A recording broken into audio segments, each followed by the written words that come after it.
মেহবুব মণ্ডল 2016-র যারা প্যানেল বাতিল হওয়ার পর চাকরিহারা শিক্ষক যারা বাধ্য হলেন আজকে পরীক্ষায় বসতে, তাদের মধ্যে অন্যতম মেহবুব মণ্ডল। তিনি কি বলছেন দেখুন।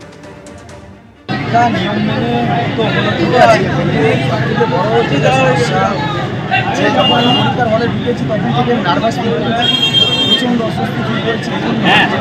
এই সময়টাতে আমি এবারেও মাধ্যমিকের খাতা নিয়েছি এবং যে ঘরে আমি বসে খাতা নিয়েছি, যে জায়গায় বসে আমি খাতা নিয়েছি, আমাকে সেই জায়গায় দিচ্ছে আমার, আমি সেখান থেকে মানে প্রথমে ঢুকেই আমি মানসিকভাবে অসুস্থ।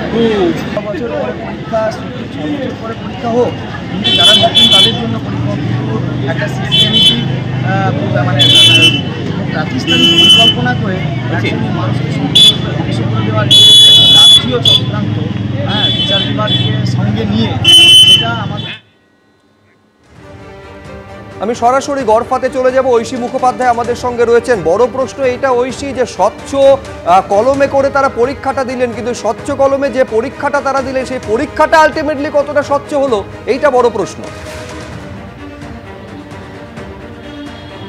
একেবারে স্বচ্ছতা, নিরপেক্ষতা এই সমস্ত বিষয় নিয়ে যখন প্রশ্ন, তখন তোমায় জানাই যে কমিশনের এবারের পদক্ষেপ যে শুধুমাত্র প্রশ্নপত্র নয়, যে উত্তরপত্র তারা পরীক্ষা দিয়েছেন সেই ওএমআর শিটের যে কার্বন কপি, সেটা পর্যন্ত পরীক্ষার্থীরা যারা চাকরি প্রার্থী তারা নিয়ে যেতে পারবেন। আমি তোমায় দেখাবো, এই যে একজন পরীক্ষা দিয়ে বেরিয়ে এসেছেন চাকরি প্রার্থী, তার হাতেই রয়েছে তার ওএমআর শিটের কপি, অর্থাৎ যে কার্বন কপি তাদের কাছে থাকছে সেই কার্বন কপি কিন্তু তারা পরীক্ষাতে লিখে এসেছেন, সেই কার্বন কপি কিন্তু তারা নিয়ে আসতে পেরেছেন বের করে।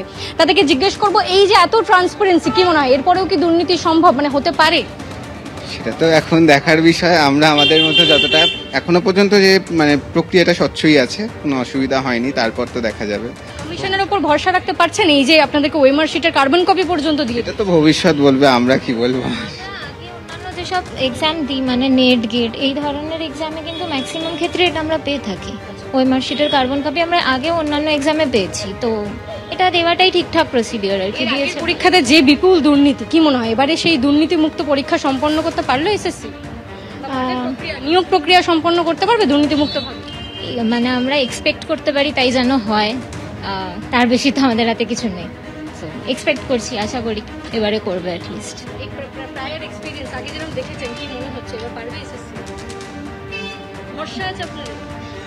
ভরসা রাখা ছাড়া উপায় নেই অ্যাকচুয়ালি। আজকের পরীক্ষার মধ্য দিয়ে এত বজ্র আটুনি, এরম ভাবে ট্রান্সপারেন্সি, ওএমআর শিটের কপি দিয়ে দেওয়া, এরপরে কি ভরসা অর্জন সম্ভব করতে পারলো, মানে ভরসা অর্জন করতে পারলো এসএসসি? সেটা নিয়ে সেটাই দিতে এসছি, এবার সেটা আরো ভবিষ্যৎ বলবে যে সেই ভরসা রাখা যাবে কিনা। ঠিক আছে, ঠিক আছে, সেটা দেখা যাক। তারা বলছেন যে পরীক্ষা প্রক্রিয়ার উপর ভরসা রেখে তারা পরীক্ষা দিতে এসেছেন, তবে এসএসসি তার এই যে স্বচ্ছতা বা নিরপেক্ষতা প্রমাণ করতে পারবে যদি তারা স্বচ্ছভাবে নিয়োগ সম্পন্ন করতে পারে।